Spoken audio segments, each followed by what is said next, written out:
Hoy vamos a ver el tema de temperatura de la garganta para una máquina de inyección de plástico.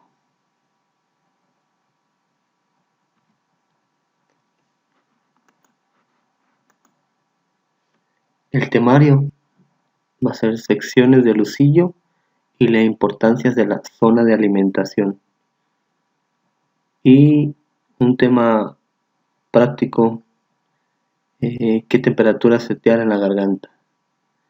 Debo dejar claro que no soy un experto en el tema de procesos, sin embargo he tenido que aprender un poco debido a que exactamente ese tema de la temperatura de la garganta es un tema que no dominan, al menos a mi experiencia, los procesistas no dominan el tema, no tienen datos exactos, correctos de qué temperatura deben de setear.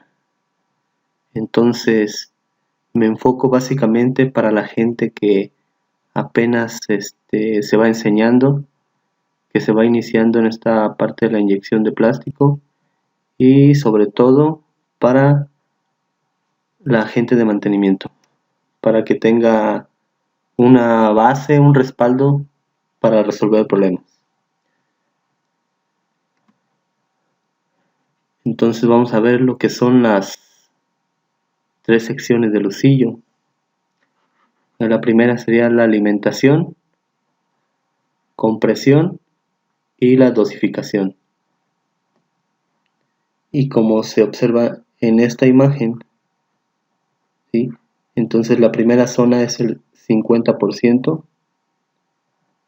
la segunda zona, que es la de compresión, del 25%, sin embargo hay algunos libros que dicen que es el 30% y está el 20%. Aquí la dosificación sería el 25%, que sería esta de color rojo, ¿sí? Son dos imágenes sacadas de diferentes fuentes, que al final de cuentas no importa la dimensión. O sea, lo interesante es que comprendamos que existen tres zonas y cuál es la importancia de cada una. Entonces, para la primera sección, que comprende el 50% de la longitud de todos los álabes, el propósito de esta sección es alimentar el material a la zona de transición. Esta zona de alimentación alimenta a esta zona de transición. Y debe de quedar bien en claro que no lo funde. Entonces comienza el proceso de fusión por compresión de los pellets entre sí, lo que empuja el aire que entra a los filetes de regreso a la garganta. ¿Sí? Se va comprimiendo y el aire va saliendo a la garganta, que esta sería la garganta.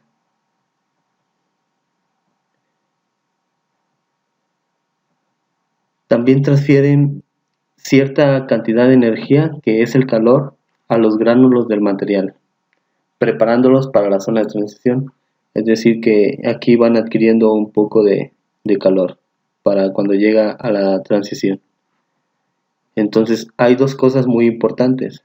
La primera es, la sección de alimentación no funde los gránulos. Eso es lo importante que debemos de grabarnos, ¿sí? Esa primera zona no los funde.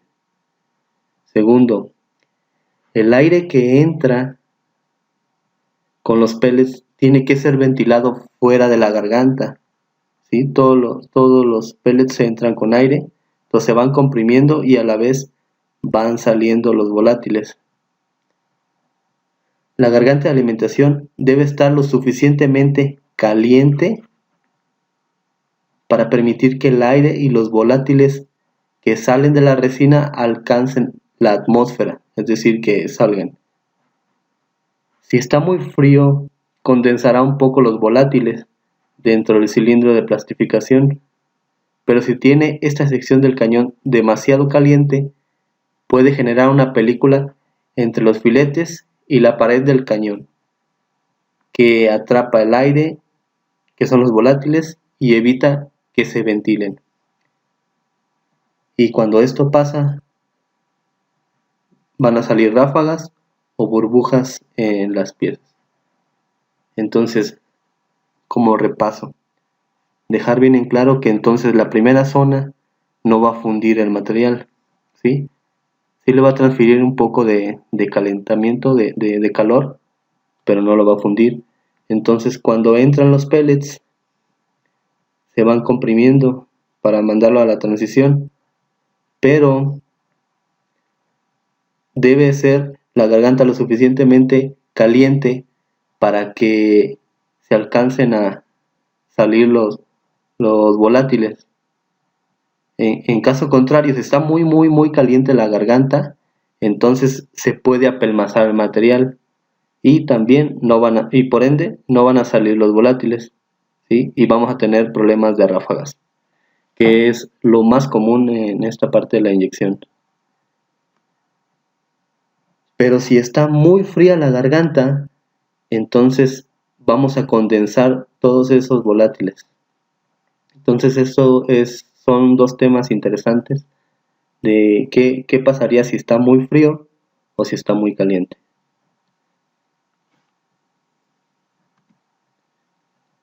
La segunda sección de lucillo, que es la de compresión. Entonces representa el 25% de la longitud de los álabes. El propósito de esta sección es fundir uniformemente los gránulos de material de plástico, ¿sí? Entonces estas secciones sí funden realmente el plástico.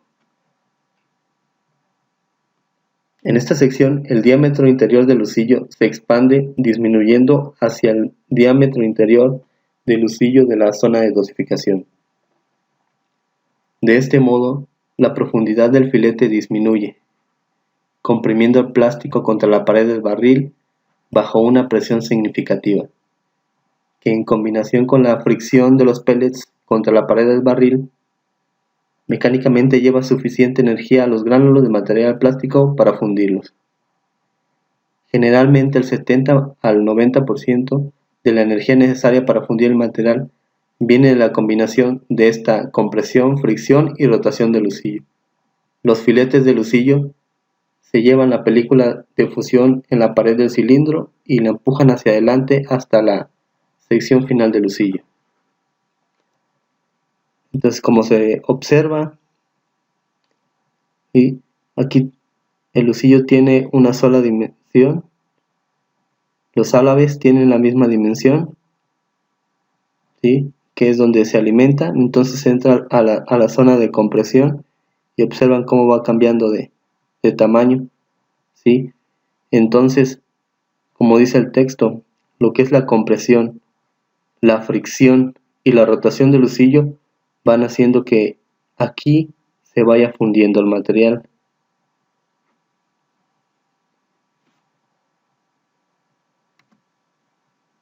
La tercera zona, que es la sección de dosificación, que representa el 25%. El propósito de esta sección de dosificación es bombear el plástico hacia adelante a través de la válvula de retención, que es la válvula check, desarrollando la presión para contrarrestar la contrapresión y empujar el lucillo hacia atrás, para generar el tamaño de la inyección. La sección de dosificación no está diseñada para fundir gránulos de plástico, actúa como una bomba para generar el tamaño de inyección. ¿Ok? Entonces la importancia de esta zona es únicamente bombear el material cuando estamos inyectando, ¿sí? Entonces no va a fundir el plástico. Bien. Ok. Un caso que tuve en la empresa donde trabajo, donde me reportaban que no controlaba la zona H1. Este es para una máquina JSW. Entonces, cada vez que cargaba la máquina, se bajaba la temperatura y volvía a cargar y se bajaba. Entonces, se metieron muchas personas, pues realmente los expertos en procesamiento, y como no entendían el problema, nos lo pasaban a mantenimiento y pues nosotros revisábamos todos los componentes eléctricos, resistencias, control de la zona, relevadores, cables, termopares, y al final no llegábamos a nada. Entonces recuerdo que en esa ocasión estaban manejando, tenían una temperatura de 40 grados Celsius, pero los cuestionaba y les decía que entonces subieran la temperatura, pero ellos no lo querían hacer porque realmente no teníamos un dato correcto de qué temperatura debe de llevar. Entonces ni los expertos realmente sabían qué temperatura setearle. Entonces fue así como me basé de un manual de CrowdMofy. Revisé qué pieza era la que estaban corriendo y de qué material estaba compuesta. Entonces era una poliamida. Me fui a la tabla de CrowdMofy y observé que todas las poliamidas corren de 60 a 80, ¿sí? Aún así, les mostré a los procesistas esta tabla y dudaron de ello. Les pedí que cambiaran a 60 grados para hacer una prueba y realmente el proceso salió bien y ya no se volvió a alarmar la máquina. Entonces lo interesante de esto para la gente de mantenimiento es tener esta tabla y basarnos sobre ella. Y no solo mantenimiento, porque también la gente de procesos debe de conocerla, debe de tener una base, porque todavía me ha tocado ver algunos casos donde a la garganta le meten chiller y ese chiller está a 55 grados Fahrenheit, entonces le meten exactamente la misma temperatura y empiezan a tener problemas. Entonces es bueno meterle un chiller, pero sí debe de tener su control y debes de setearle exactamente la temperatura que necesita ese material. Lo que va a hacer el chiller nada más es ayudarnos a tener un mejor control y que baje más rápido si así lo necesita. Ok, los links de apoyo, realmente la información fue sacada de un manual de CloudMofy y en su mayoría de esta página, la cual les recomiendo mucho ya que tiene información muy interesante. Y pues las recomendaciones para este tema, para la cuestión de lo que es mantenimiento o algún procesista, sería que revisen que sí exista flujo en la garganta. Hay algunas máquinas que ya tienen filtros para el control, para el flujo de agua, entonces hay que limpiarlas, ¿sí? Porque es muy común que la temperatura se empiece a elevar cuando los filtros están muy sucios. Entonces esto debe ser parte del mantenimiento. Y lo que es revisar el control de la temperatura. Hay algunas máquinas que pues son viejas y no tienen control de temperatura. Entonces en ese caso les recomiendo instalar algún control externo que nos ayude a monitorear qué temperatura tenemos. O bien lo que se hace en algunas máquinas es sube la temperatura y espera a que suba y después baja el set, y si sube y baja correctamente quiere decir que el control está funcionando correctamente. Hay algunas que traen un flujómetro y entonces se puede ver lo que es el flujo, si está sucio, si está funcionando correctamente el control. Y creo que esto sería todo.